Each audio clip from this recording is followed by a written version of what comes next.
Good evening, folks. I make it 7 o'clock, so shall we begin our meeting? For anyone who is watching, welcome to tonight's meeting of the Chandler and Hiltingbury Local Area Committee, which is being broadcast and recorded via Microsoft Teams Live. My name is Councillor Alan Broadhurst.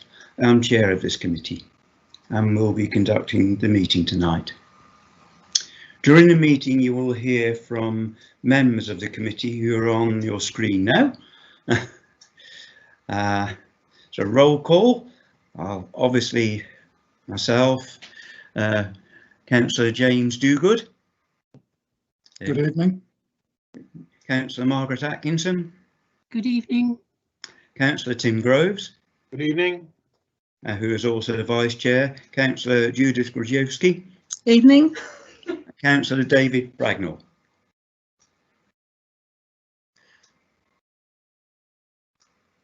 Could you say something, please, Dave, just so anyone watching knows you're here? I do beg your pardon. Yeah, good evening, everyone. Thank you. Right. Also present are the officers from Eastleigh Borough Council, who are now also shown on the screen. They will present their reports that have been written and provide support for the committee tonight. If we experience a connection problem, this event will be paused. If a councillor loses connection or joins later, I will ask them to introduce or reintroduce themselves so that any members of the public watching will recognise the voice as well. In the unlikely event of myself losing connection, the Vice Chair, Councillor Tim Groves, will take over. We always welcome people to speak at the meeting, although this is a formal committee meeting of Eastleigh Borough Council. It is not a public meeting as such. Public participation during the virtual committee will be undertaken in a slightly different way. The members of the public that are registered to speak will be invited into the live event at the relevant agenda item and will be given a total of 3 minutes to speak. A verbal 30-second advance warning will be provided by the local area manager. People wishing to speak on an item on the agenda are able to do so before the debate starts. Once the debate has started, however, it is not possible to invite or receive comments from the floor. I've gone through that so that if anyone is watching who wants to attend a later meeting, they will know the rules, because as far as I'm aware, we don't have any public wishing to speak tonight. Therefore, the first item on the agenda is the minutes. Now, for voting tonight, I've been asked that we wave, put our hands up, etc., in the traditional fashion on the screen. I can't see all the screen, so I'll have to rely on officers to tell me. Sorry, Chair, no, everyone unmutes to agree for the minutes. Yeah. Okay, right, fair enough then. Minutes, items, pages 5 to 10 of our agenda. If I go through the minutes page by page, I can wake up your appropriate device. Right. Trouble of having too many things running, isn't it? So, page 5. Are there any questions? Or Councillor Grudziewski. Yes, thank you. On paragraph 84, I don't usually raise spelling mistakes, but it would be nice if my name was spelled correctly, please. I think that can be attended to. Sorry, I didn't spot that. Anything else on page 5? No. Page 6? Yes, please, Chairman. Can I go? Margaret Atkinson and then Councillor Grudziewski. Thank you. Under resolved paragraph 1, approve the proposal fees and charges from 1st of January 21 in relation to the cemetery. I seem to recall I asked for a recorded vote on that item, and it has not been recorded, and I would like that to be corrected, please, and the correct recorded votes noted in the minutes. I'll ask our officers to do that, please. Thank you. Thank you. Councillor Grudziewski? Yeah, that was the same point. Thank you. Same point. Thank you. Right, then, anything else on page 6?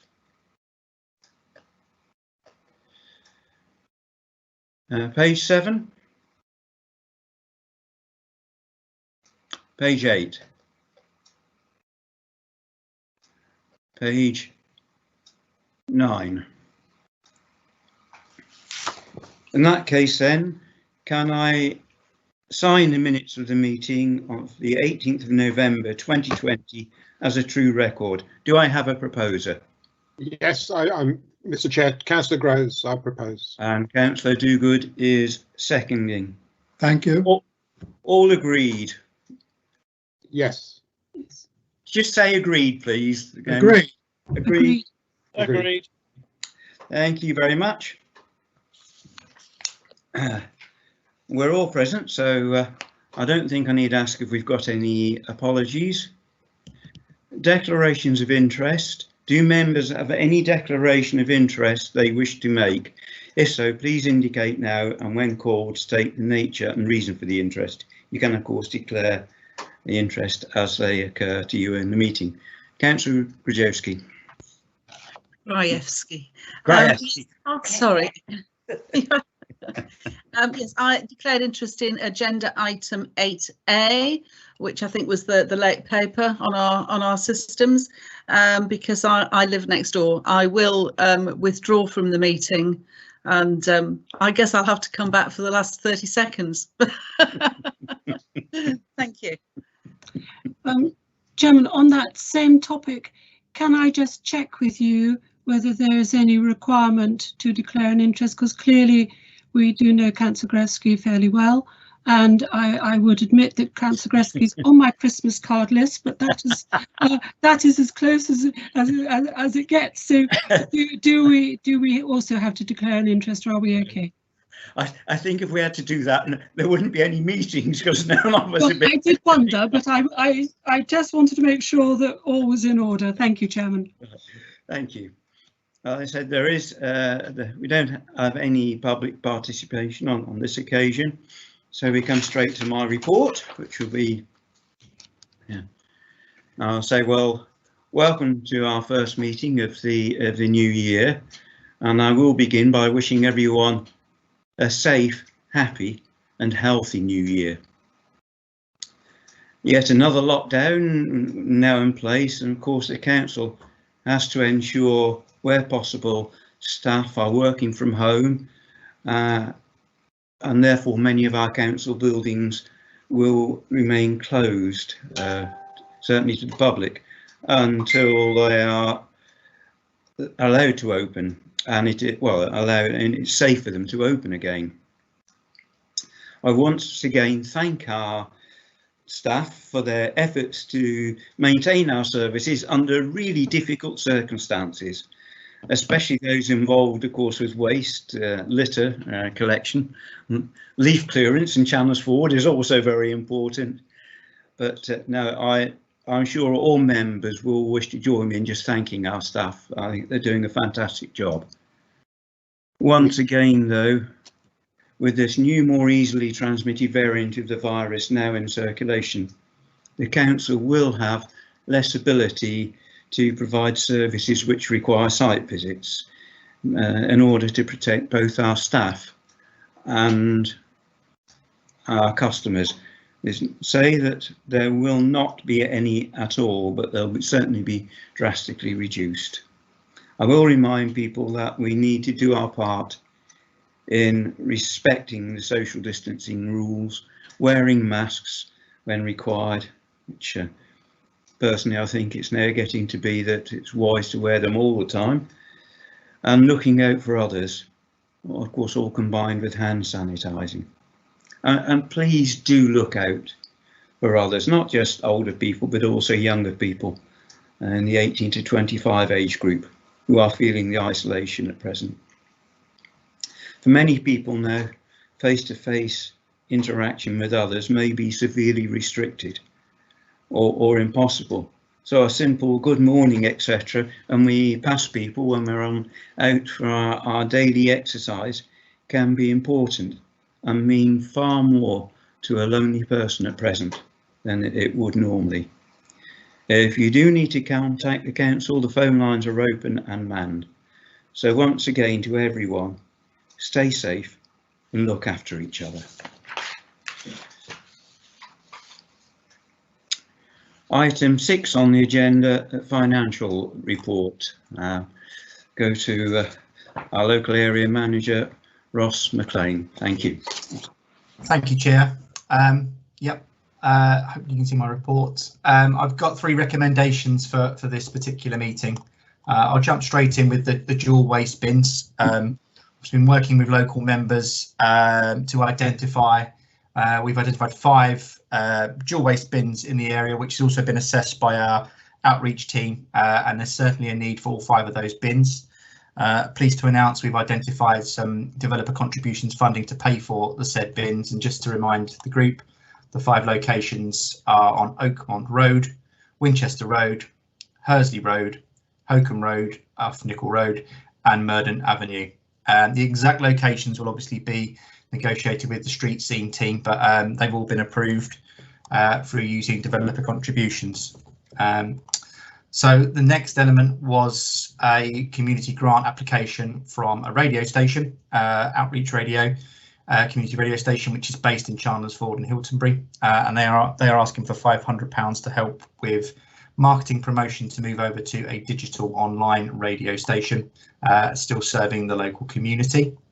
And then the second application was from Scantabout School, which have requested £500 towards an outdoor classroom. The information's on this fairly self-explanatory, but that's probably the end of my report, Chair. Thank you. Thank you, Ross. I will just stress that the application from Scantabout is from the Parent Teacher Association, not from the school itself. If it had been from the school itself, we would not, they wouldn't be eligible for a grant. But I would say, sorry, Alan, I would say as well, I think it's worth noting that we are, with the support of the group, I think it's worth the recommendations of reviewing our criteria for these grants, and certainly funding in the future should be used for community-based groups as opposed to funding private organisations, full-time education or nurseries, for example. So just wanted to make that point clear as well. Yeah, quite happy about that. And I will confirm that I will be taking items 1, 2 and 3 separately, because yes, I am aware that as councillors Atkinson and I was going to get it wrong, Grajewski were not present at our last working group. It has rather, thank you for the smile, it has, they haven't really had the opportunity to give them a normal amount of input, but what particularly bothers me, I feel it be, having published the agenda, it would be unfair to the applicants to delay it anymore. And also, of course, we do have to work on the assumption that the local elections will be going ahead in May. Yeah,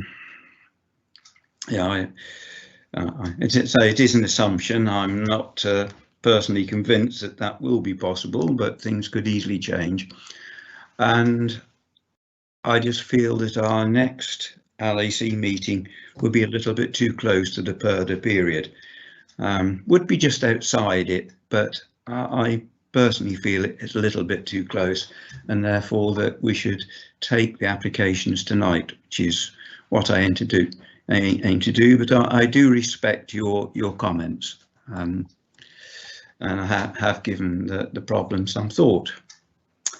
So we've all heard Ross's report. First of all, are there any questions, or can we go to debate? Sorry, Chair, I did ask if I could speak after Ross had presented his report, if I may. Can I? Okay, then, yes.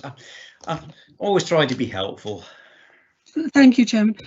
First of all, one of the points I was going to raise, it was to ask that we could take items 1, 2, 3 as separate votes. So you've answered my question on that.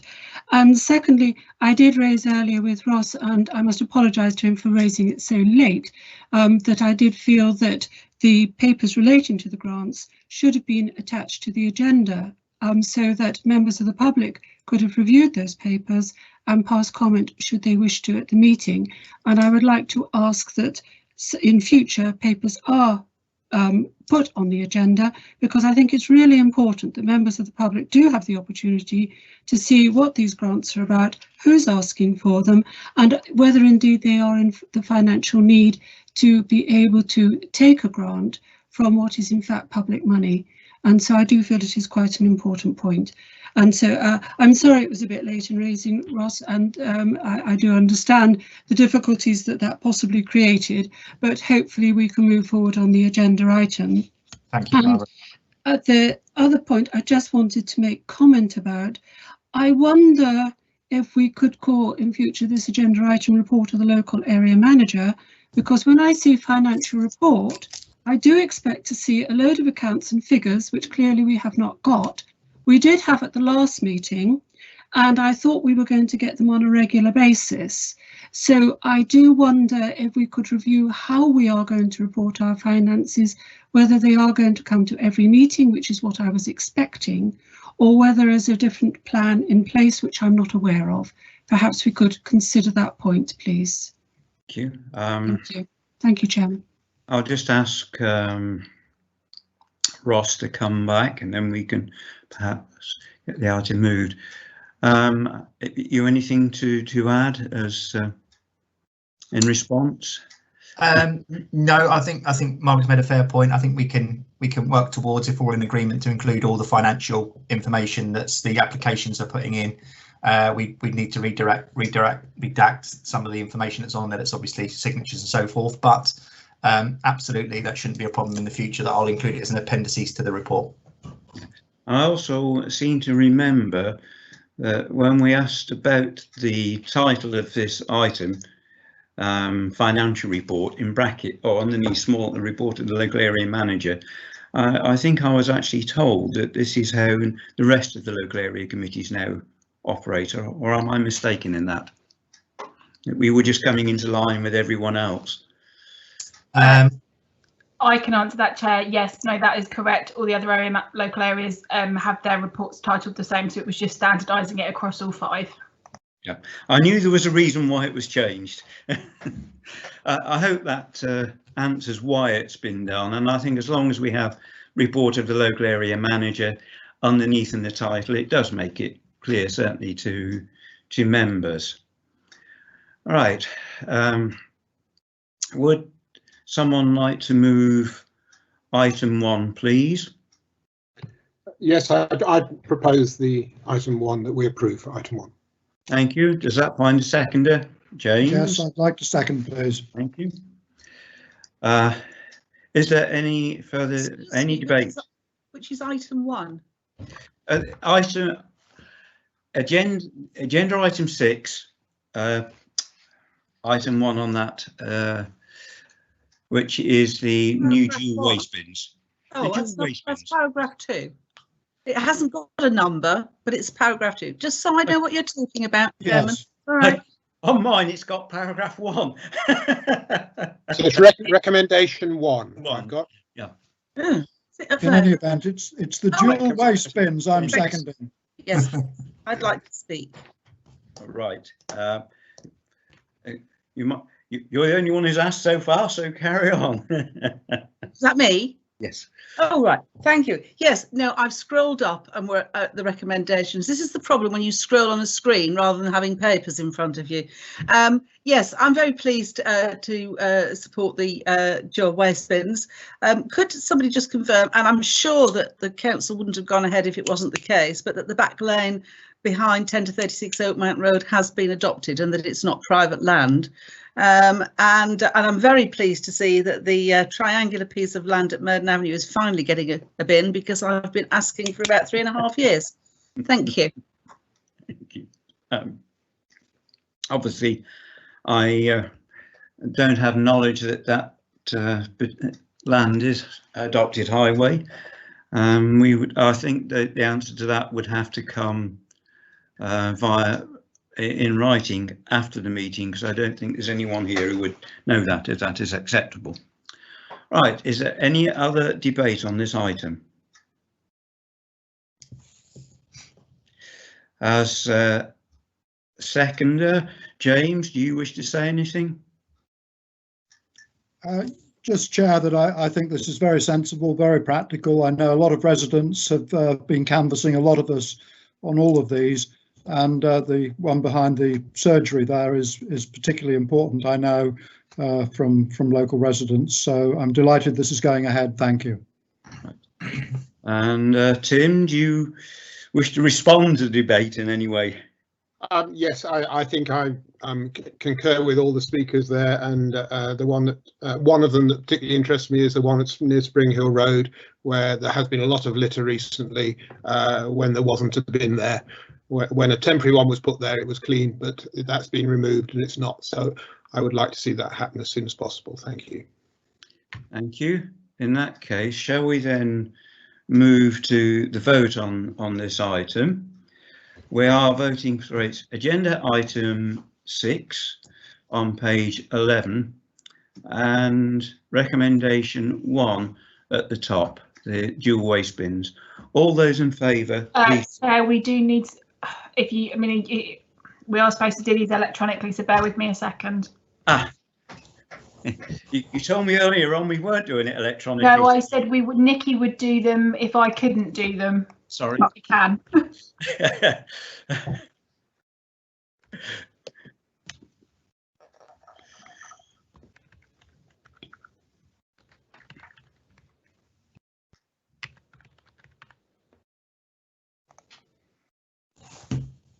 And it should be in the chat any second now. Oh, apologies. Yeah, okay, now we have to do a show of hands because it isn't letting me do it. So yeah, if you just go, sorry, apologies, we are having some technical difficulties this evening.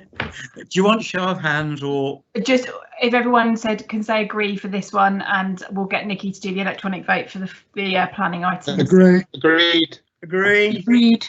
Agreed. Clearly unanimous. Thank you, members. Then we come to agenda item 6. Number 2 of the recommendations, grant to the Outreach Community Radio Station. Are there any questions, first of all? I have a question. Can I ask who is this grant going to be paid to? Because I noticed that the Outreach Radio, there's an Outreach Radio Community Investment Company that was formed on the 25th of June 20. Is that the entity that they're using to make this application under? I'll ask Ross to confirm that.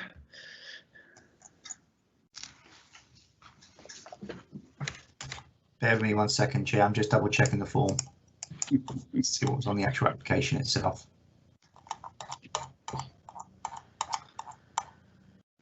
Well, the organisation name's Outreach Community Radio CIC, and that's would be the people that we would pay to. So there would be a contact after Margaret. If we agree that we should be paying these, then we would contact them and say, where's it going to? This is the company name on the application. Thank you. Right. Any more questions? Right. Can I ask for a mover, please? Yes, Councillor Groves, I would move that one. Thank you. Moving the item. Does it find a seconder, please? Yes, I'm happy to second that. All right. Thank you. Is there any debate on this item? Councillor Grajewski. You don't say the J, Chairman. Yeah, Grajewski. We'll have to have a separate meeting later, I think. Yeah, this is a difficult one.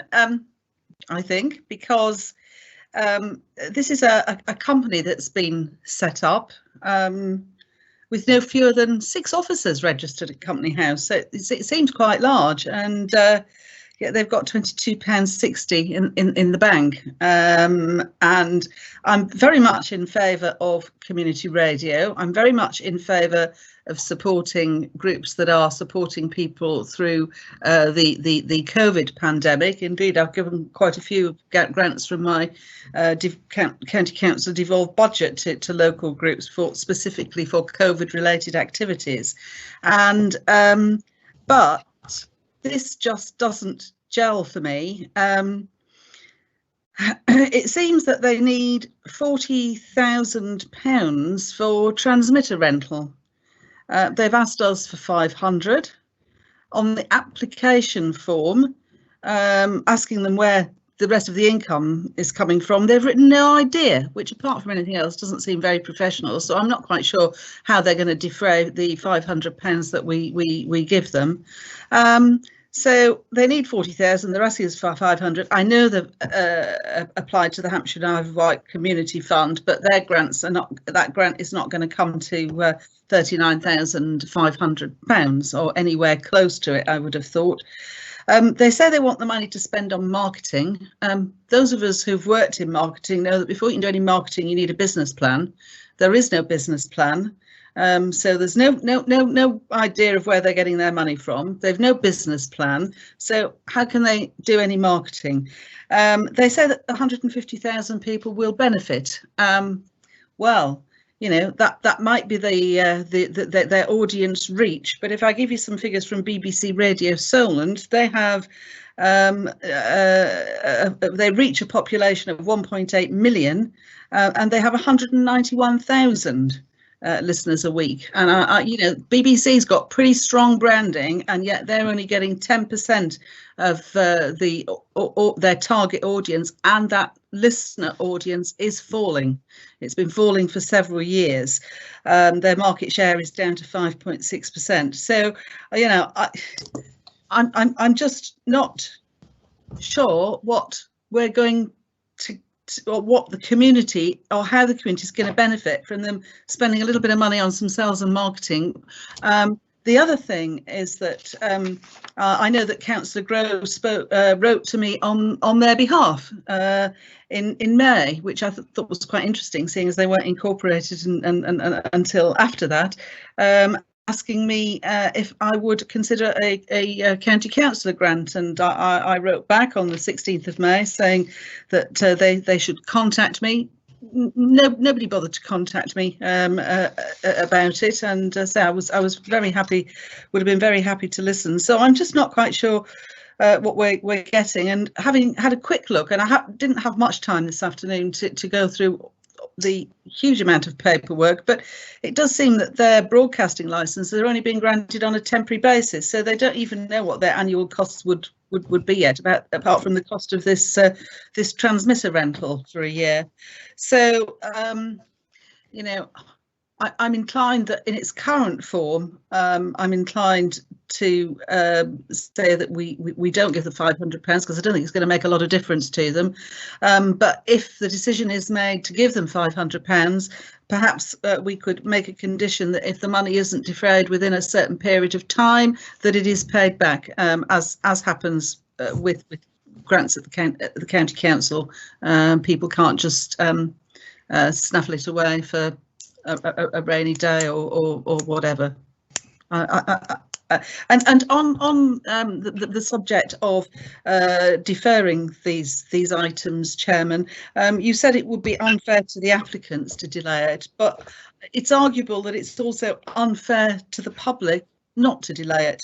The whole papers should have been put in the public domain so many days before the meeting held in public, in line with the procedure outlined. I think it's in the Local Government Act of 1972, and that hasn't been followed. So the public have not had all of the information in the public domain to scrutinise and even come along to meetings. You know, people do pop up every now and then at our meetings to comment on agenda items, and they haven't been given that opportunity. So I'm disappointed on that front as well. Thank you.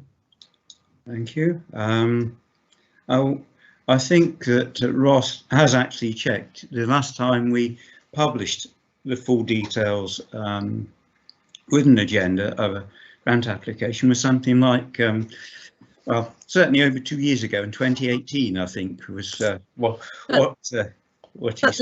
But the paper said we didn't make any grants the following year, so you know you wouldn't have any papers. 2018, long time. But before we do anything else, I just wish to get confirmation from our Democratic Services staff present, for the sake of the public, as Councillor Groves approached Councillor Grajewski for on behalf of the radio station some time ago, I want confirmation that by doing so he hasn't prejudiced himself.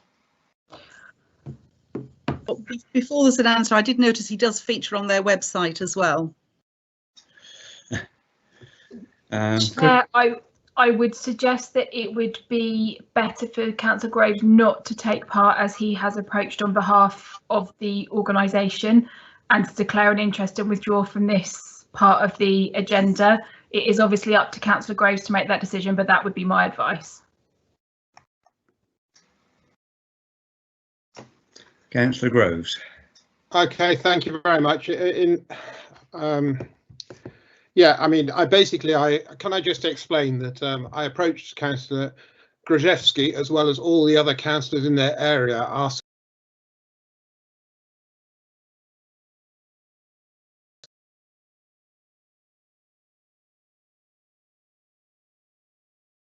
in contact with her. So I passed that message on to them, and that is what I did. It is a very good point. I have been talking to them throughout the lockdown. Right from the beginning, they spoke to me, and they started right at the beginning of the lockdown and have been developing what they've been doing since. And of course, I have been in contact with all sorts of people, as I'm sure other councillors have, including other organisations such as Chandler's Ford Help, which is set up, the various churches, the Eastleigh Basics Bank and others. Based on what Councillor Grajewski has stated about, they have very kindly put a statement from me on their website. I will withdraw from this particular item. You know, again, all of us have a social media profile in one form or another. I don't really think it's any different to any other councillor, but in this case, I will withdraw from this debate. I think it's always better to play safe in these conditions. So now, Councillor Dogood, you seconded the item. Would you now be prepared to propose it instead, please? Yes, I would, and I'd obviously wish to speak on the subject in due course. Yeah. Do I have a seconder, please, now? Yes, Mr. Chairman, I'm happy to step in and second that. Thank you very much, Councillor Pragnell. Right. Is there any further debate? And I know that Ross wants to speak. Thank you, Chair. I was just picking up on Councillor Grajewski's penultimate point about the potential of putting a condition. We could say something like a conditions of subject to awarding the funding.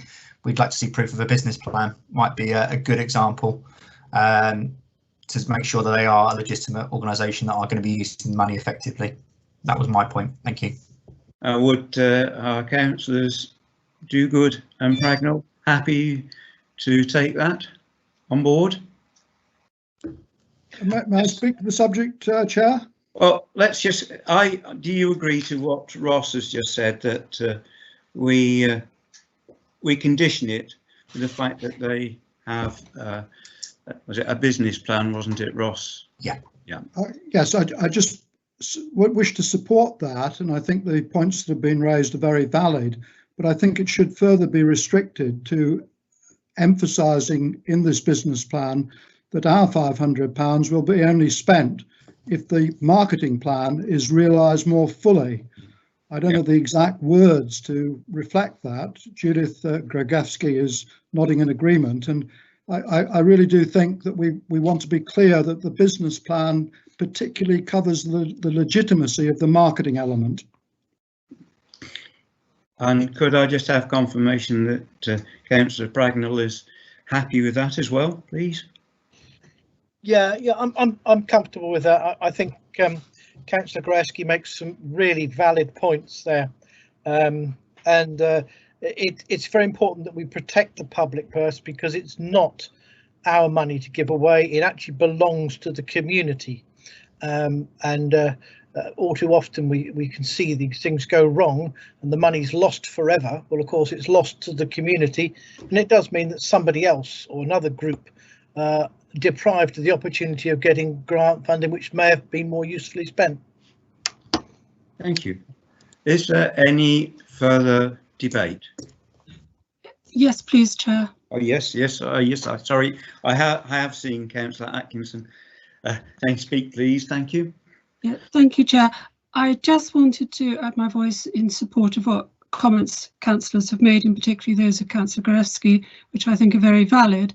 I would like to make the further point that my understanding of our LAC grants is that they are to be spent within our local area community, i.e. within our own area. Now, if this radio station is committed to getting 150,000 listeners or whatever, I would suggest that would vastly be outside our area. There are only 23 households, my understanding, within the area, and at very best, if every household listened, they would have to have 8 residents in each household as a minimum, which I don't think is the case. So I'm really concerned that this would be money spent that would not be used for the benefit of our own community, or principally for our own community, and therefore I have serious reservations about making this grant. Thank you, Chairman. It certainly couldn't be an ongoing grant. It could only be to pump prime what is a new initiative. Is there any other debate, please? Right, Councillor Pragnell as the seconder, do you wish to add anything or respond to the debate? I think I pretty much said my piece on that. Thank you. Councillor Dogood? Yes, I'd just like to make a few points, which is that I agree to some uneasiness about making this grant for the reasons we've discussed. I'm on balance in favour that we get on and do it, entirely because of the pandemic. And I totally agree with the remarks that if the potential reaches 150,000, it might only be 15,000, and if it's 15,000, it may be in this neighbourhood of Chandler's Ford and Hiltingbury less than 1,000. But I think the trade-off, given the isolation, loneliness, the problems that people have got coping with this pandemic, if it makes a significant difference to a small number of people for the sake of 500 quid in these uncertain times, it's a cost benefit that just works for me. So I can understand the misgivings. I have them myself, but on balance, I think we should go ahead with the grant, with the caveats that have been put in. Right, that completes the debate on the item. We'll now go to the vote, and once again I will ask people to unmute. Perhaps I'll do it go round in order this time for our officers. So I'll try and do this alphabetically from memory. That's never going to work. Councillor Atkinson. Against. Against, thank you. Councillor Dogood. In favour. Councillor Grajewski. I'm torn because of the condition. I'm going to abstain. Thank you. Thank you. I've lost where I am now. Councillor Pragnell. In favour. Favour. Right. Yourself. I will vote in favour. So the item is clearly carried. Thank you, members, and perhaps we can get Councillor Groves back in the meeting, please. Right, then we'll go to Agenda item 6, item 3 of the recommendations, £500 grant for the provision of outdoor classroom at Scanterbout School. And again, this is, I will stress, it is for the Parent Teacher Association. First of all, are there any questions, members, please? Councillor Grudziewski. Thank you. You may not be able to answer this. I'm not sure anybody can, but I'll raise it rather than mention it in debate. Well, no, actually, I'll wait until debate because, as I say, I don't think anybody can answer it. Sorry, that sounds a bit odd. Right, are there any more questions? I need my dinner. Right, there aren't any more questions then. Can I ask for a mover, please? Councillor Groves willing to move it. Thank you. Does it find a seconder, please? I'm willing to second Councillor Dugard. Thank you very much. Can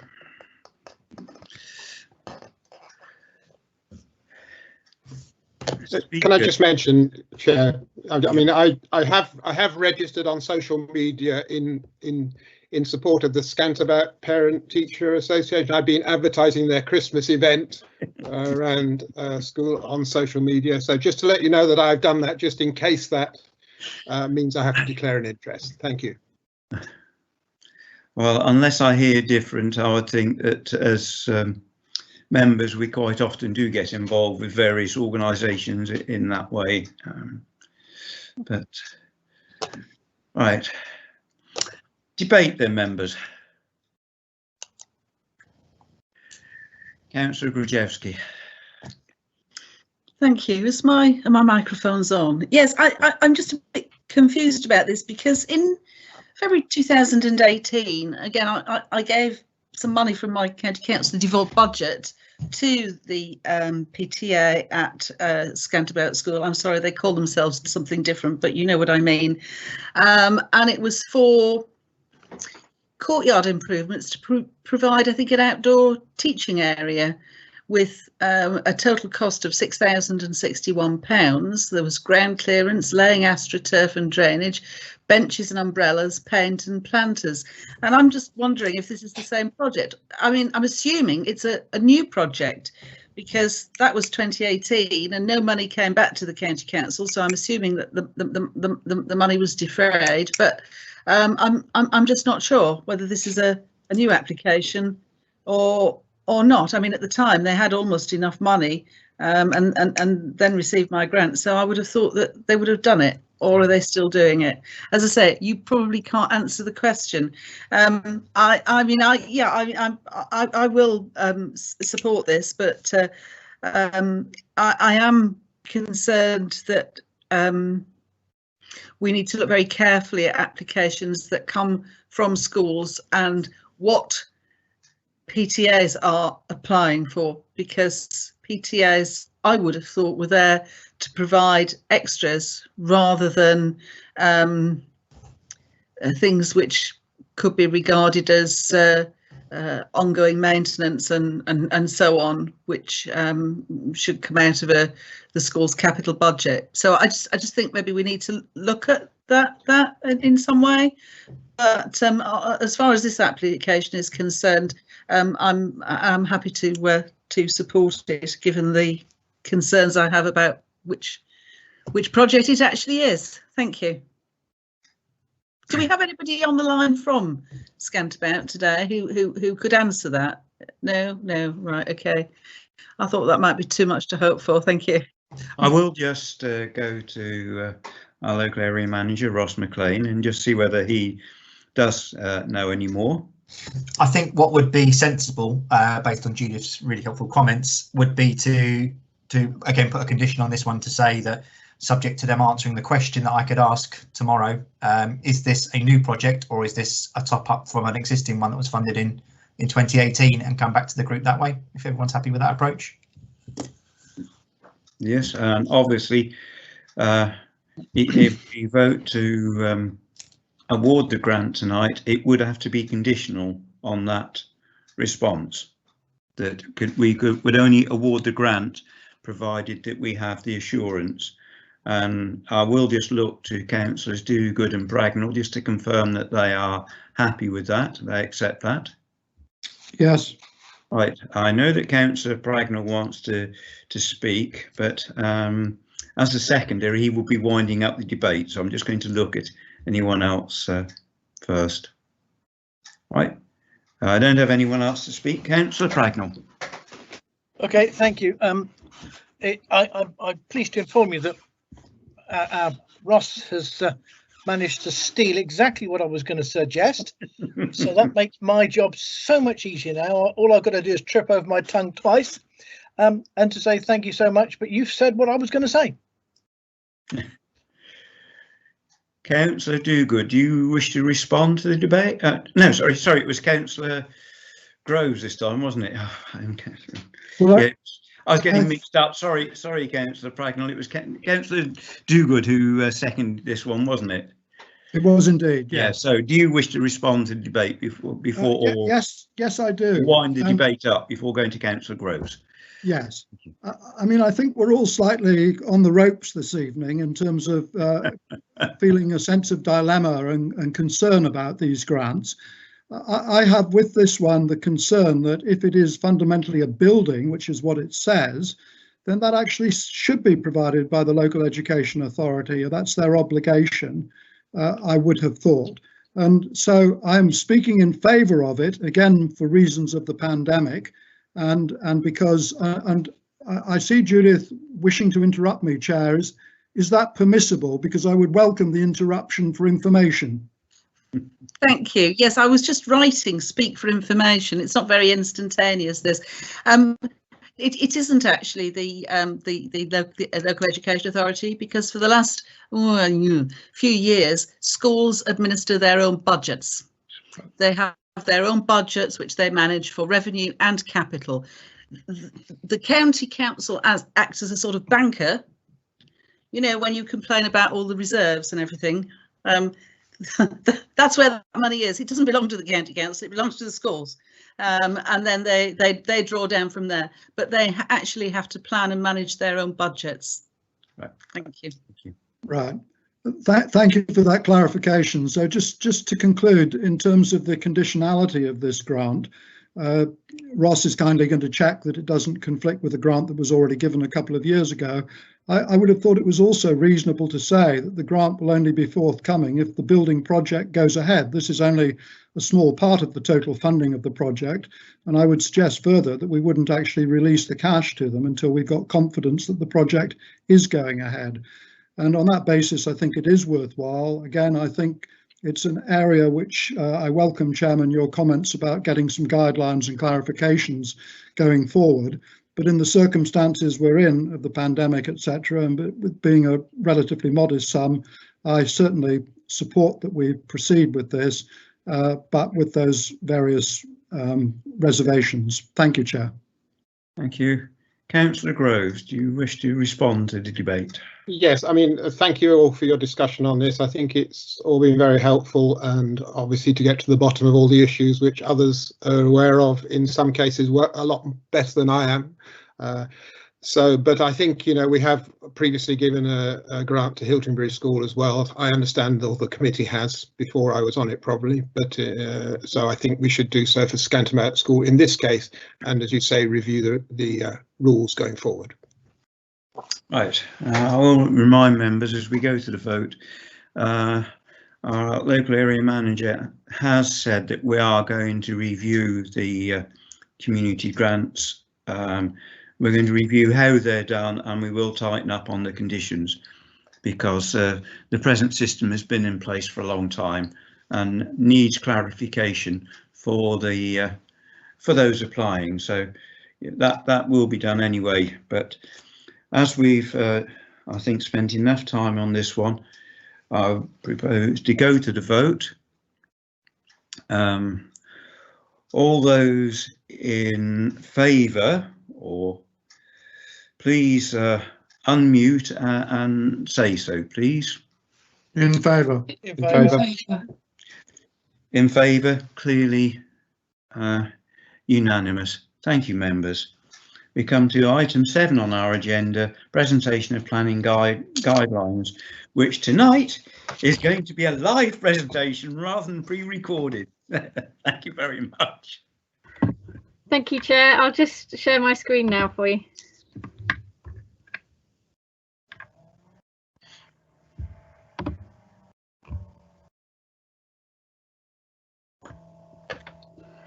Right, so this is a short presentation about the planning process and what needs to be taken into account when determining planning applications.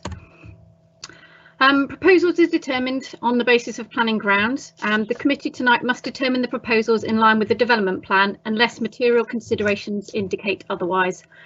As you'll be aware, the development plan currently consists of the Eastleigh Borough Local Plan 2001 to 2011 and the Hampshire Minerals and Waste Plan, albeit that's not relevant for the application before you tonight. Work is progressing on the replacement plan with the hearings having finished, and the council is currently looking at progressing towards modifications and future adoption of that local plan. Relevant considerations, as well as the local plan, you've also got the council supplementary planning documents which relate to quality places, residential parking, etc. And then there's the government guidance, which is generally in the form of the National Planning Policy Framework. And this is a material consideration of significant weight. The key requirements of the National Planning Policy Framework are to deliver sustainable development without delay, meet housing need and significantly boost delivery of housing, promote growth of economy, require a high standard of design and prevent or mitigate any adverse impacts.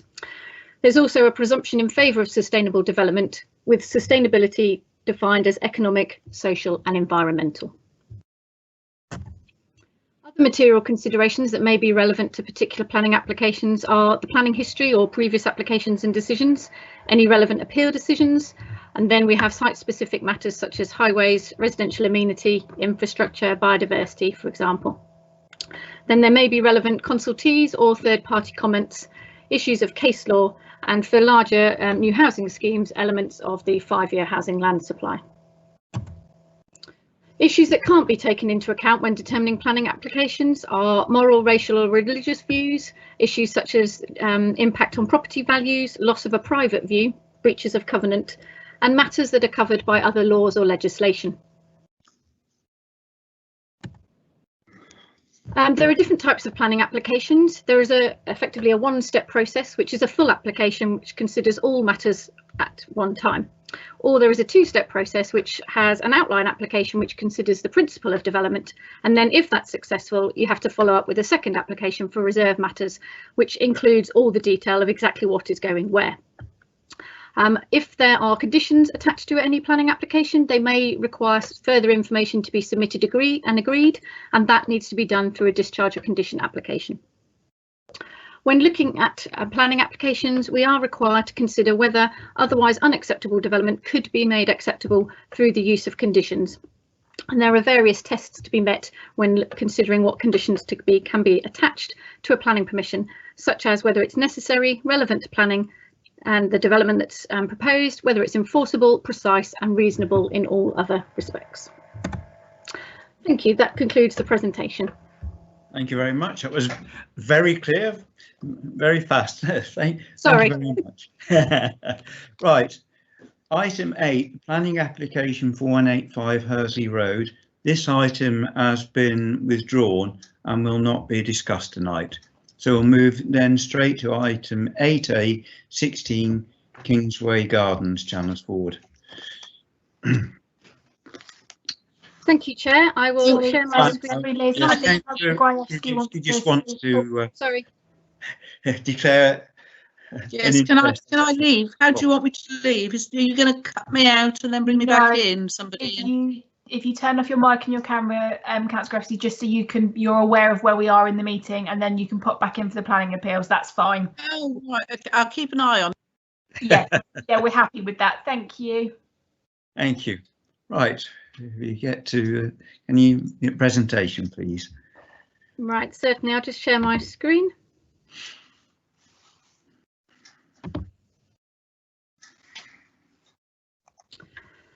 So as you can see, this is the application for the proposed development at 16 Kingsway Gardens in Chandler's Ford.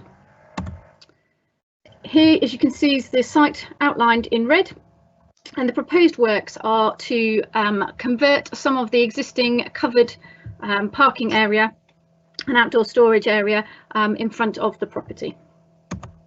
It's just to show an aerial photo to get it in context. You've got Witchwood Grove over on the left-hand side of the photograph, and it's this property here on the bend that we're discussing tonight. Here are some photographs. So as you can see in the photographs, I've tried to include photographs from different angles, but it's this covered area here, which is to be almost enclosed. This area behind it is a bike store, and then that's the front door. And this wall here is proposed to be brought forward, and then to be this space to be converted into the hallway, and what is the bike store at the moment to be converted into the utility room. Now, obviously, the internal alterations do not require planning permission. It's the conversion of the current outdoor covered space that requires the planning permission. I put this photograph up as an extract from Google Street View just to show the street scene. It's predominantly two-storey properties, but there is a mix and variety of house types and designs. Here we have the proposed plan. So if you see here where it says Hall and WC, that is the area that is to be proposed to be converted, and the utility room marked there is the conversion of the existing bike store that was seen behind the sort of the shuttered door. The internal alterations do not require planning permission. As I said, it is just this provision here of storage, cupboard, hall and WC. And this is the proposed alteration to the elevation. You have the door and window, and then the new front elevation or wall, which will be proposed to be in matching materials. Just a short update and conclusion. The report did refer to it in error as being a 3-bed property, but it is in fact a 5-bed property. The site is located within the built-up area where, as your members are aware, the principle of development is acceptable. It's considered, as set out in the report, that the proposed development would be in keeping with the existing dwelling and would have no adverse impact on parking and highway safety or the residential amenities of neighbouring properties. The recommendation is therefore to permit, subject to the conditions as set out in the agenda. I've nothing further to add unless there are any questions.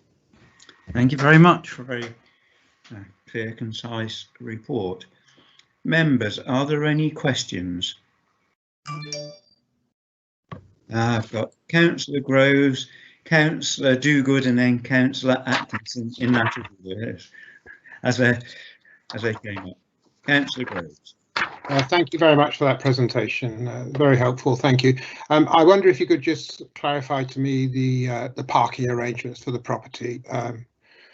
Yes, I know what you say about no adverse impact and it should be the same parking as at present, but I wonder if you could just clarify what that is and what the standards are for a 5-bedroom property. Thank you. Certainly, Councillor.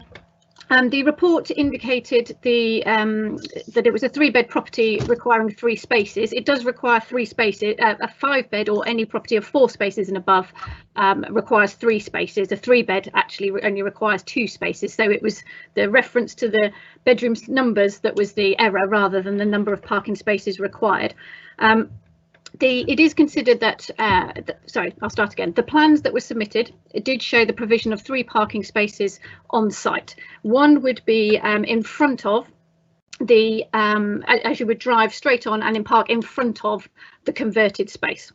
And then 2 would be off to the right, parallel with the front elevation, to the right hand side of the central driveway that's level with the drop curb. It is considered that on reflection that's probably a little bit tight to get all 3 on. However, it is considered that there's enough room to reasonably park 2 spaces on site. So you would have one at the angle or parallel with the front elevation, and then one as you would immediately drive in. So that would be in front of the converted space. So that would mean that on site there would only be 2 parking spaces provided comfortably.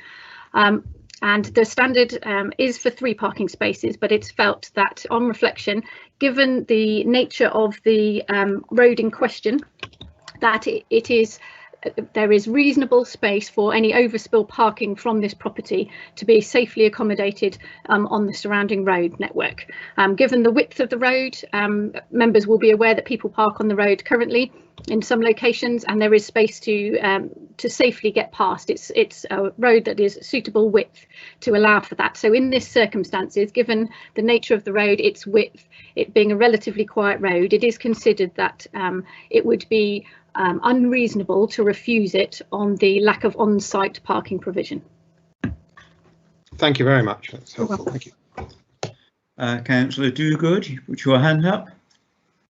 Yes, my query was, are some of the adjacent properties similarly converted with similar type parking arrangements? I mean, converted is rather a strong word, whether they've had this infill of this space, which I note doesn't actually go to the boundary of the upper deck. It's still slightly set back, as I noticed.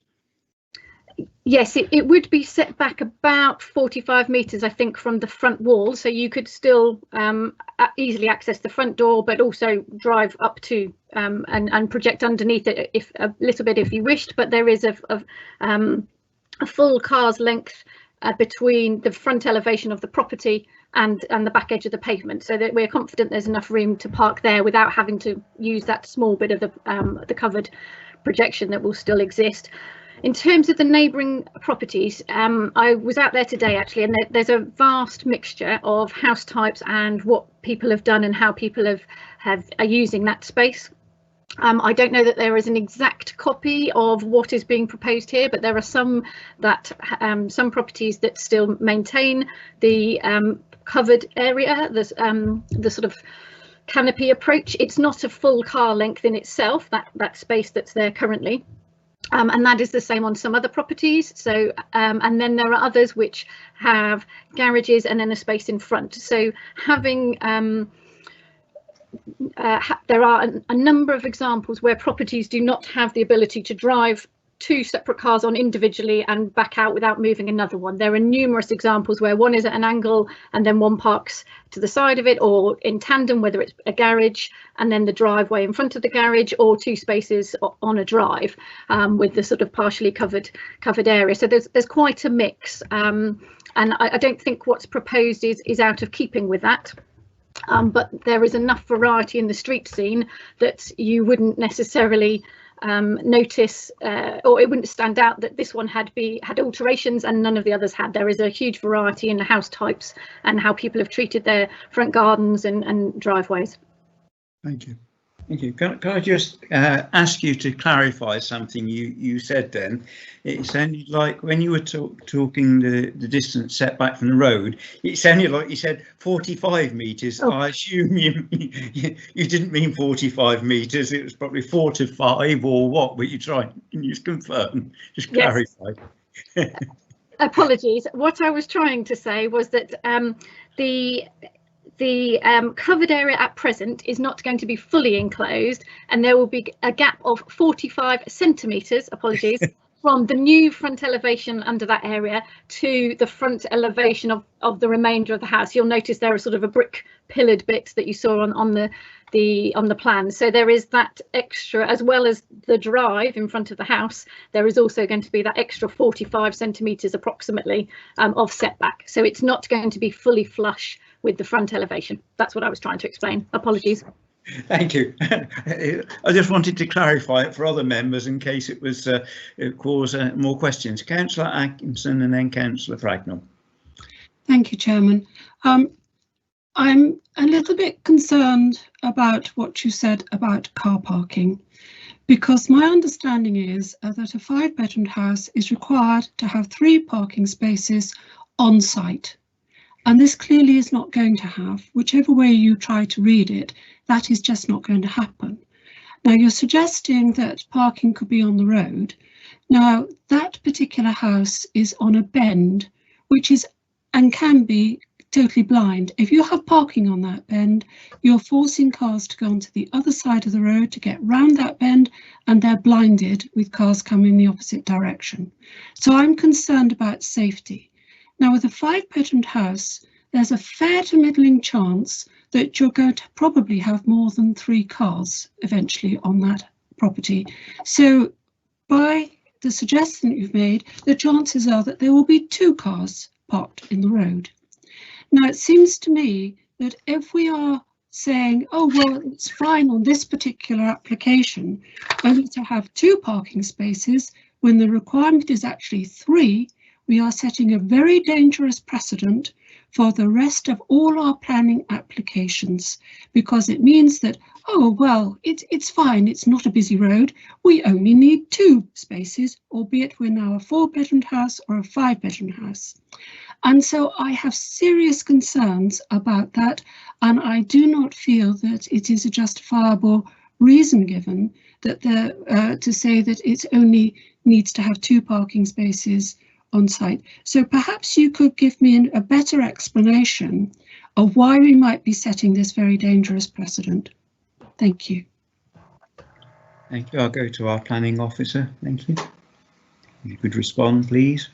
Thank you, Chair. You're right, as I said earlier, anything of 4-bed and upwards requires, the standards require it to have 3 parking spaces. The submitted plan does show that there is space to have 3 on site. If you parked 2 of them parallel with the front elevation to the right hand side and 1 on the driveway that's directly in front of the area that's proposed to be partially filled in. Now, looking, it is technically the space is there for the parking spaces, but obviously the manoeuvrability and the practicalities of that is such that it may be more likely that they would put 2 on the site as a regular basis, but there is technically space on the site if they're parked very neatly to right angles to each other to have the 3 spaces on there. So as with any planning application, we do have to consider if it doesn't meet the standard, whether there is a reasonable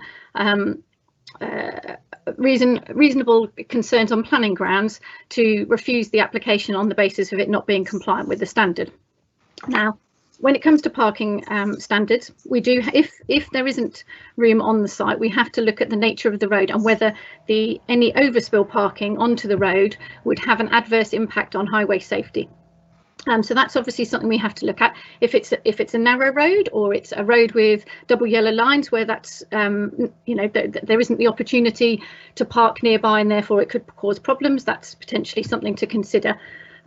There were, when I went out today, there were 2 cars parked on the bend, not immediately outside this property. There would at the time have been, there was one, I think 2 doors down and one the other side, to the right hand side. There would have been room for another car at that point, but you're right, if you were coming down from Hiltingbury Road, you would be travelling on the other side. You could see enough round the bend to see if something was coming, but obviously that is something that would have to be taken into account when you're driving and reacting to the roads around you. But given the other options to park on Kingsway Gardens, there are other opportunities, and also as you go into Witchwood Grove, there was the ability to park there at the top end. That's a road that's wide enough as well. So we have to take all of that on board when considering these matters, and it's felt on reflection, on balance for this particular application. Yes, it would be if we allowed it. While there is technically room for the 3 spaces, realistically probably only 2 would be parked on site, but given that and the nature of the road, we don't think it is something that we would be able to reasonably refuse on the grounds of adverse impact on highway safety. That's obviously the officer's recommendation to you tonight, and it's for councillors to come to their own decision, but that is the information I can give you as part of our officer's recommendation. Thank you. Can I just ask a sort of supplementary, Chairman, please?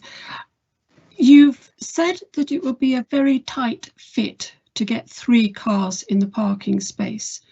Are we talking the fact that you do actually would have to have 3 minis to park 3 cars there, or are you saying that you could actually park 3 4x4s there, albeit a very tight fit? Because as we all know, there are a lot of big cars around the area, and I really am not convinced that you would get 3 cars in that parking area, looking at the pictures that you've seen there. And I think the other point I'd like to know is, presumably there is a verge outside that the front garden? And is there a wall there that makes it difficult to access the area in front where they would have to have lateral parking? Thank you. Thank you, Councillor. With regards to the on-site parking spaces, they have been shown a parking space is required to be 2.4 by 4.8 metres, and the plans do show 3 spaces of that size. So smaller cars, yes, would easily fit in. 3 much larger things. As with any parking space, obviously the larger the car, the potentially tighter it gets, but they meet the requirement for a parking space. In terms of a wall, there is a verge. There is a sorry, just looking at the photograph. There is a low level, not even knee height wall. It's probably about 3 brick courses and then a bit of planting, which all of which could be removed without requiring planning permission. So yes, there is a small. It's not a strong feature. It's yeah, 3. I think about 3 brick courses in terms of the wall running from the edge of the sort of where the drop curb is to the neighbouring, the boundary with the neighbouring property. But in terms of the parking spaces, they are standard parking sizes, and we've measured them off the plans, and there is a little bit of space around that as well. Thank you. Thank you. Right, Councillor Pragnall, you have a question. Yeah, well, actually, it's there are 3 questions there.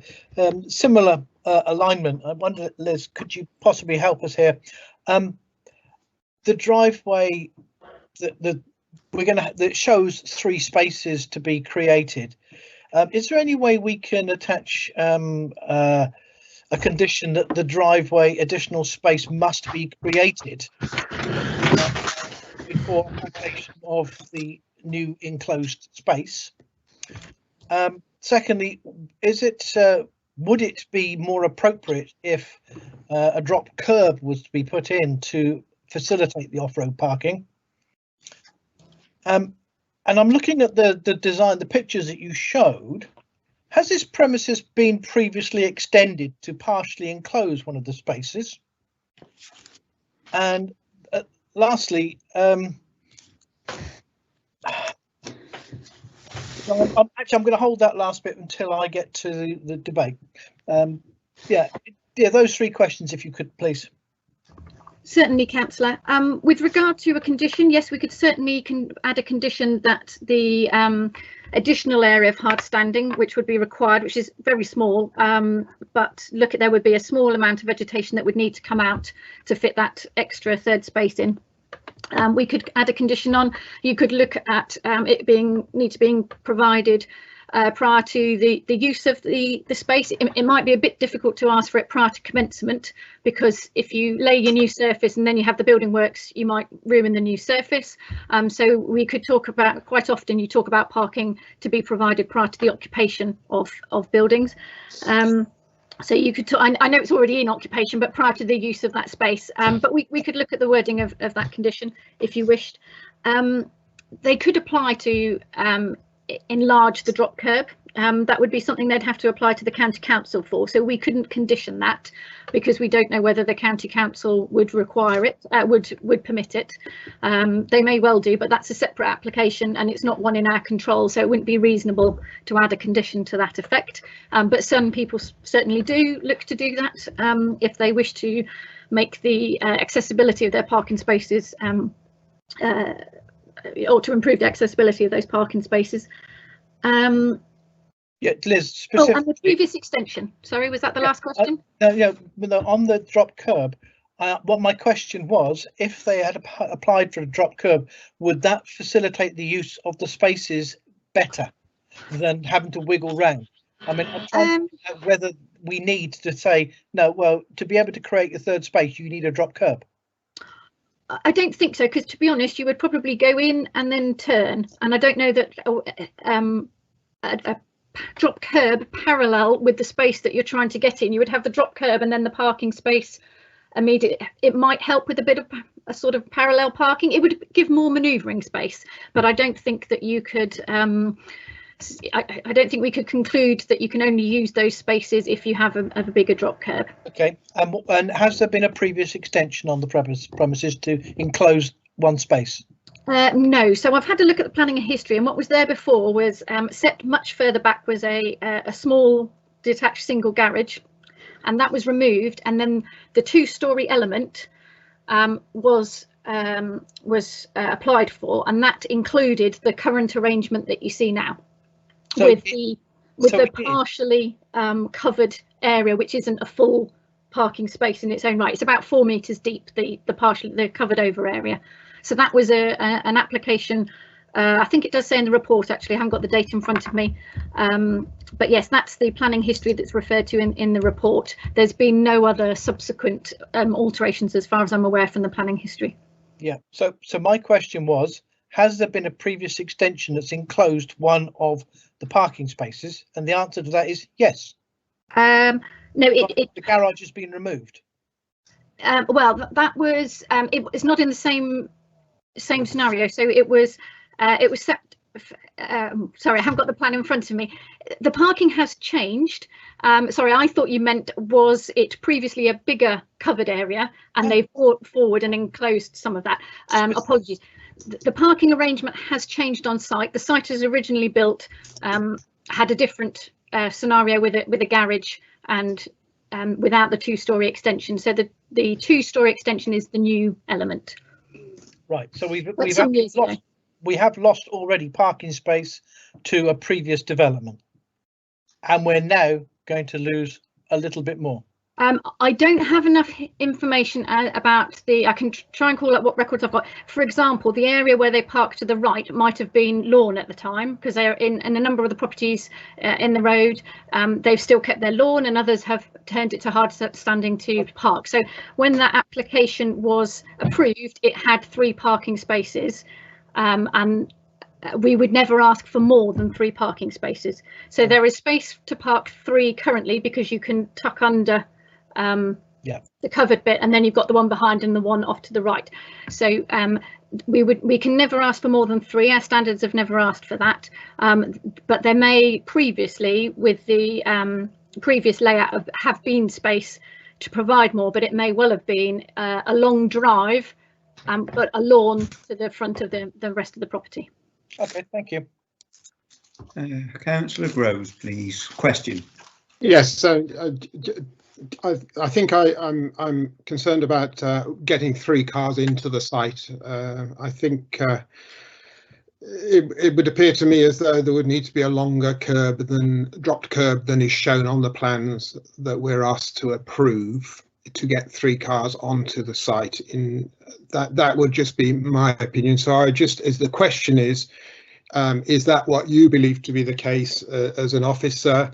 And if that were the case, does that mean we would need to refuse this application until another one came forward, if we thought that 3 spaces were required and it wasn't suitable to park on the road for that extra car?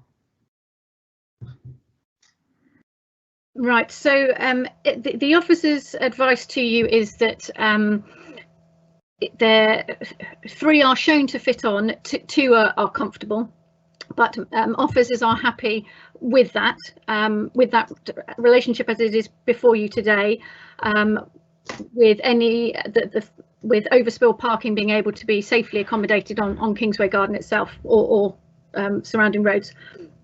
In terms of, so I think you asked about the drop curb. That is difficult because it's a separate process. They have obviously got an access, but extending it and enlarging it, they would need to speak to the county council about the creation of the drop curb. So I think the situation before members tonight is whether you are content with how it is now, and content with the parking provision as I've explained it, in that 3 fit on physically, 2 are more comfortable. But there is room, so we would have to consider, if we refused it, we've got to consider what we're refusing it on the grounds of, and then if it's lack of parking, you know, whether that's an adverse impact on highway safety, because obviously the applicant will have the opportunity to appeal should the application be refused. What we'd probably, if that is the way members want to go, then I would suggest we delegate it back to, well, we could either agree the wording tonight if you want to agree the specifics, or you could agree to refuse it on those grounds and then delegate back to the chair and vice chair just to agree the wording when we've finalised it after the meeting. But you know, you could agree the grounds for refusal, but I don't know that because the drop curb is a separate process, we couldn't do a subject to this change happening, you would permit it, because it's not a process that's something we're in control of. Thank you for that. I certainly fully understand that a drop curb would be purely up to the county council to decide whether they permit it or not. As the house technically isn't being the property isn't being made larger, it's not actually reducing the parking space at the moment, because if you did park in the existing entrance, you wouldn't be able to get into the house to get to the front door, which would make life a little bit difficult. Anyway, do I have a mover, please?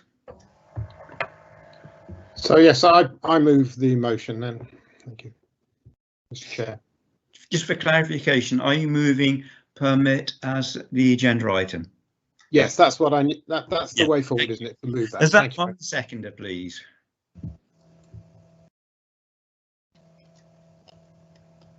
Okay, I'm happy to second it to get the ball rolling. Thank you. Debate, members. I will say to Councillor Pragnell, do you wish to speak now or reserve your right? Well, it doesn't really make any difference, does it? It's only I'll go on. As I've got the audience now, I'll rock on. First thing first, those of us who will have looked at Google Earth will have seen that is a carport in regular use, and there is plenty of room for the car to be parked one side and still walk through the front door. That there is no doubt.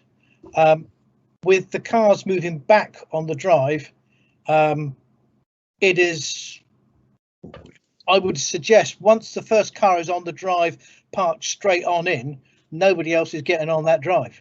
So you will end up with the cars just parked in the road. And as it's on a bend already, and we have enough problems in Chandler's Ford with cars parked on bends, my gut feeling is that we need to say to the householder, yes, you can have the planning, but you have to demonstrate how 3 cars can get on your drive. And that does mean that you need to apply and secure a drop pavement so that you can drive onto the car park, onto your drive. At the moment, it is implausible that anyone would. The risk of damage to your car is so great. Luckily for everyone, there's no lampposts or streetlights in the way that obstruct. But going forward, if we were to allow it to go as is, I do foresee that we will then be very shortly talking about double yellow lines on the corner of Parkway Gardens and Kingsway Gardens, and I really don't want more yellow lines in Chandler's Ford. So for my purposes, I would suggest that we say yes to the planning permission, because it's a natural and a vast improvement on the property, but they do need to show how they are going to get, they need to apply and secure the drop curb parking to be able to demonstrate to their street and the neighbours that they will be able to get the cars off the road. Because I'm afraid Councillor Atkinson is absolutely right. A 5-bedroom house, you can foresee having at least 4 cars in some time in the future. And I wouldn't be surprised to find it's even more. But right now, that carport is in use. You can see in your pictures with the tyre mark going into it, you can see that they're using it. And therefore, they must be able to use their front door. Anyway, thank you very much. That's what I've got to say. Thank you. In some ways, we've already had that responded to, that as it is County Council who allocate drop curbs, we actually can't condition that. Makes it very difficult. Anyway, Debate, members, please. Chair, that was debate. We've already started because we proposed and seconded. Right. We've already proposed and seconded it. So we are now. Yeah, that's what I was saying. Councillor Pragner was the first one to speak in debate. Yes, he was the seconder. He was speaking. So any further debate is what I was saying. Yes, please, Chair. Atkinson. Thank you, Chair. I have to say that for once I do agree with a lot of what Councillor Pragner has said, which is interesting. But I think whilst I can see the reasoning for allowing this development, and generally I wouldn't have a problem with that. It's a straightforward extension of the house, which I would agree with. But I am very, very concerned about the parking, and I think we need to put a condition on that the parking, they must be able to demonstrate and map out how they're going to park 3 cars in the front of that house and allow access to their front door and easy access for parking 3 cars at any time. And unless we have some sort of condition about parking, I cannot accept this particular development.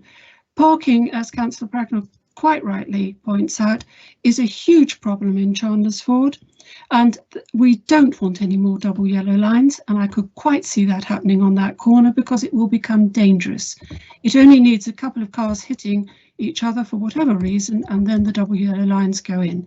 We really don't want that, and we don't want any more cars cluttering up our roads in any event. So I would want to see a condition put on there that there will be adequate parking space for 3 cars on that site, and I am not convinced that there's adequate parking at the moment. And the other condition I would want on there, because if by putting 3 parking sites on there, they are actually taking away some of the natural habitat, and I would want a condition put on that the actual surfacing that is used for parking is user friendly. In particular, it has adequate soak away that doesn't allow runoff and cause potential issues with water drainage. So subject to a condition going on, I will support it, but without a condition going on regarding parking, I will not be supporting this, and particularly as I feel that it would be setting a very dangerous precedent for future issues that we have with parking within other planning applications. Thank you, Chair. Are there any other members wishing to speak? Councillor Dogood. Yes, I'm sympathetic to the remarks that have just been made by Councillor Margaret. I can see, though, for our planning officer Liz, it's quite difficult to determine a condition other than the slight enlargement by removing that vegetation, which was mentioned much earlier. So I would support that as being a condition. And again, like several of our discussions this evening, it's all a question of balance to my mind. I mean, we don't know if these people actually want to have regularly additional cars. We don't know if the 5 bedrooms are, you know, full of empty nesters about to leave home and all the rest of it. I guess what we're doing is we're trading off more internal space without increasing the footprint of the building seen from the plan view, from the air, and reducing the amount of front garden asphalt or whatever space.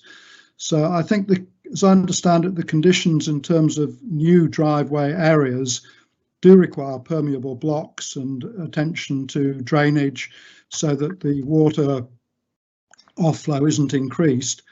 And so, given we have quite a strong and clear recommendation from our planning officer, I would wish to support that, but on the basis that we max out the feasibility of the condition that she's able to put on in relation to the car parking. Thank you, Chair. Thank you. Before I go to Councillor Groves to respond to the debate, I will just ask our planning officer to respond and perhaps show us the submitted plan, which does actually claim to show 3 parking spaces. Right, if I just share my screen to show that, just so that members can see what I've been trying to describe.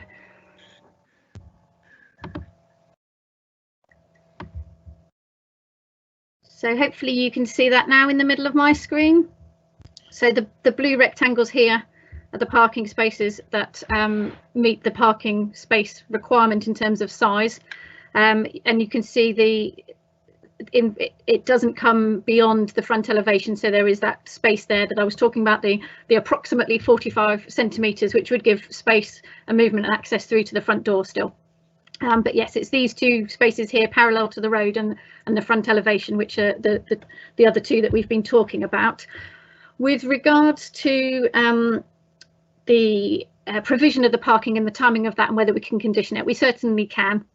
We can look at the best timing for that to be provided. The issue with asking for details of the surfacing and the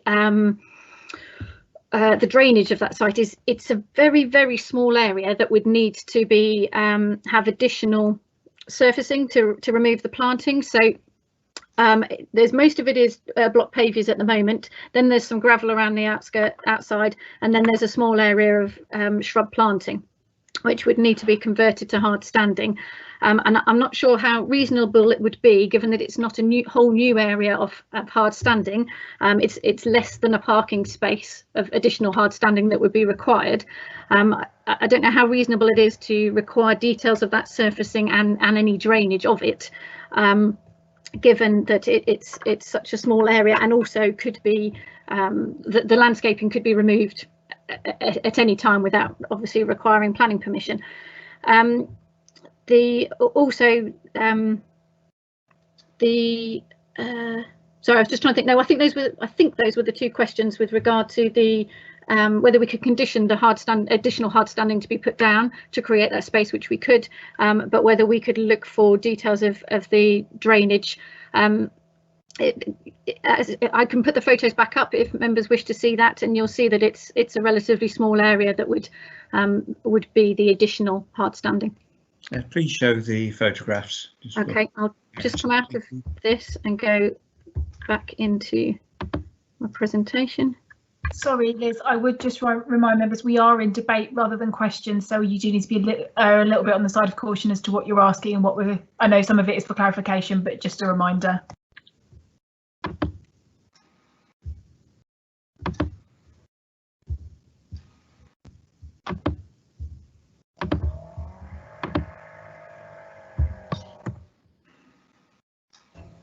There, you should be able to see the 4 photographs there. So if you look at the top right hand one, you can see it's mostly hard standing already. There's a small area of gravel and a thin area of shrub planting, and then the low level boundary wall that was being referred to earlier. So the majority of it is already laid to hard standing. Thank you for that. I was just sort of trying to ease members' concerns a little bit. Would it be possible to condition that the hard standing be converted before the area is brought into use, or even before the work commences? We could, given members' concerns, I think we could look at a condition of that nature, yes. Thank you very much. Right, Councillor Pragnell has indicated he wishes to speak. He has spoken once, so I would ask just that we keep this short, please. You should, once you've spoken, you should only be allowed to speak once, but go on. Thank you. I was going to say, now those photographs are very useful because it shows what I was fairly confident of, and having looked at various other media, it is quite clear that you can reasonably get one onto the existing drive and one in front of the building. But even now, as it is organised now with the undercroft as it is not feasible to get 3 cars there. So we're not actually changing the car parking arrangement or the numbers at all. It is a 2-spot house, and it is because the car garage that was originally there has been built on, and that decision was made some years ago. So although we may have concerns about it, and I do think we should ask for the hard standing to be created before occupation of the extension, the improvements that is.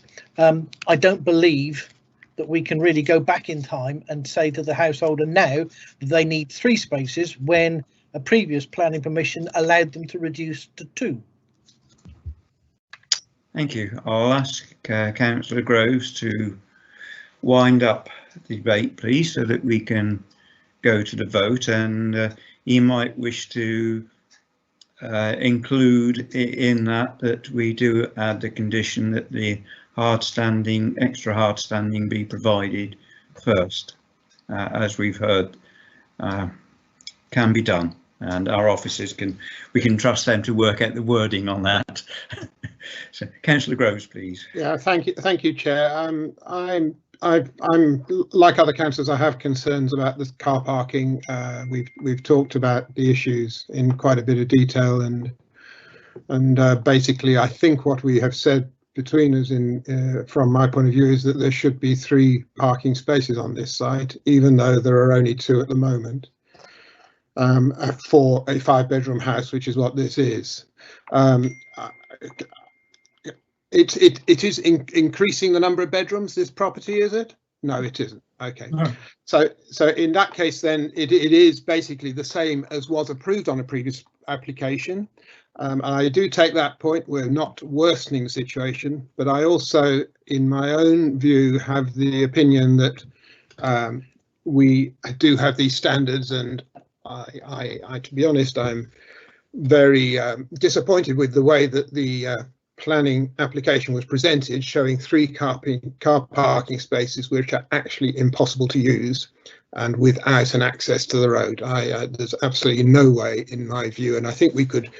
So I think my most likely outcome when we vote in a second will be to vote against this application, because I don't believe it works, and the basis for voting against would be on the basis that 3 parking spaces cannot be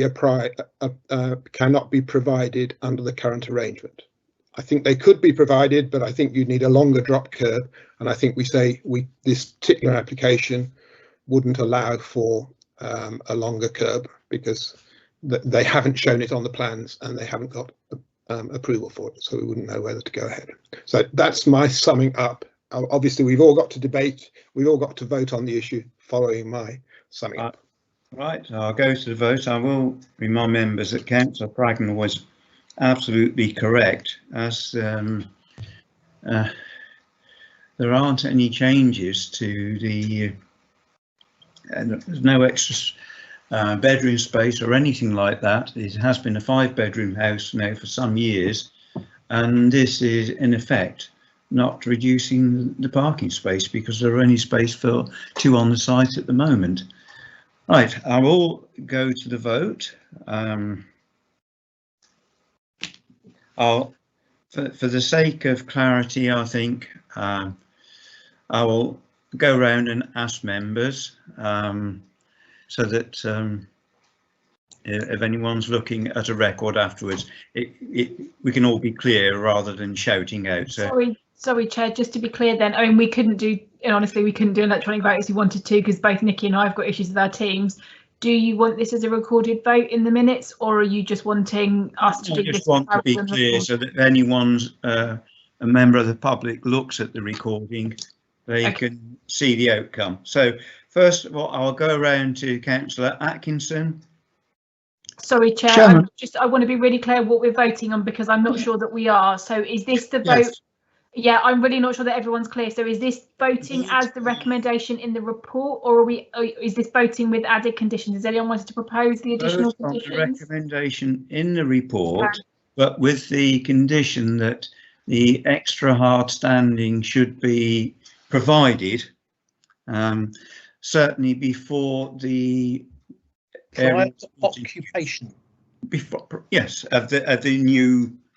Not extension, but the new prior to occupation of the new areas, new enclosed areas. Right. Yeah, that is what we're asking for.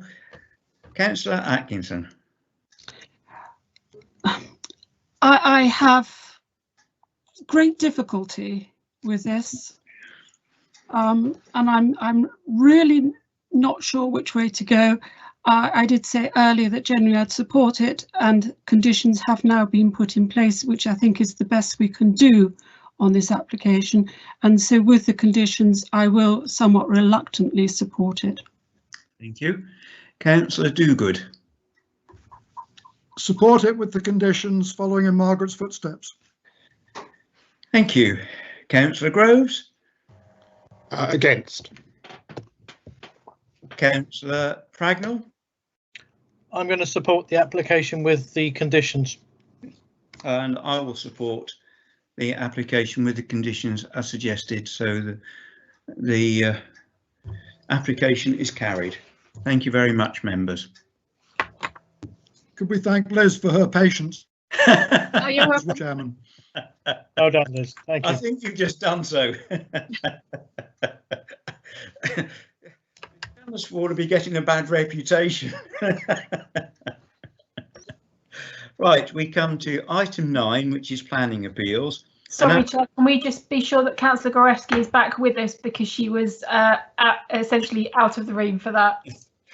Chair, can I just say I have messaged her to say that she should come back, but I'm not sure whether she's received it. So hopefully she will join us shortly. Oh, she's back.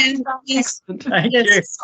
It didn't seem right to eavesdrop. You know, we don't do that when we meet naturally, No. normally. So I've been with the volume down, working on another device. So I've been productive, I think.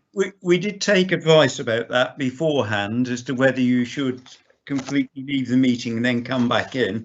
And advice from Democratic Services was no, that with Teams, it can be difficult for members to get back in. So, yeah. Well, I haven't had a problem with any of the other organisations where they put you into a little virtual room and then switch you back on again. So, but as I say, I achieved the same because as I say, it didn't seem right to eavesdrop. As you know, when there was a planning application for next door to where I live, my wife and myself left the room. We did the job because that's how it should be. Item 9 on the agenda is planning appeals. Well, we should just note that the Westfield Road is actually in the ELAC area and shouldn't have been on our agenda anyway. But as the agenda had been published before I spotted that. So unless members have any objections, we just say note the planning appeals. I take it there are no objections. Thank you, members. Though the planning appeals are duly noted. Right, to councillors, members of the public watching, if there are any, thank you. This concludes our meeting. The next meeting will take place on Wednesday, the 23rd of March, again on Microsoft Teams live. And good evening to you all. Stay safe and thank you for watching. Thank you. Good night, everyone. Thank you, Chairman. Goodbye. Thank you. Thank you. Goodbye. Bye.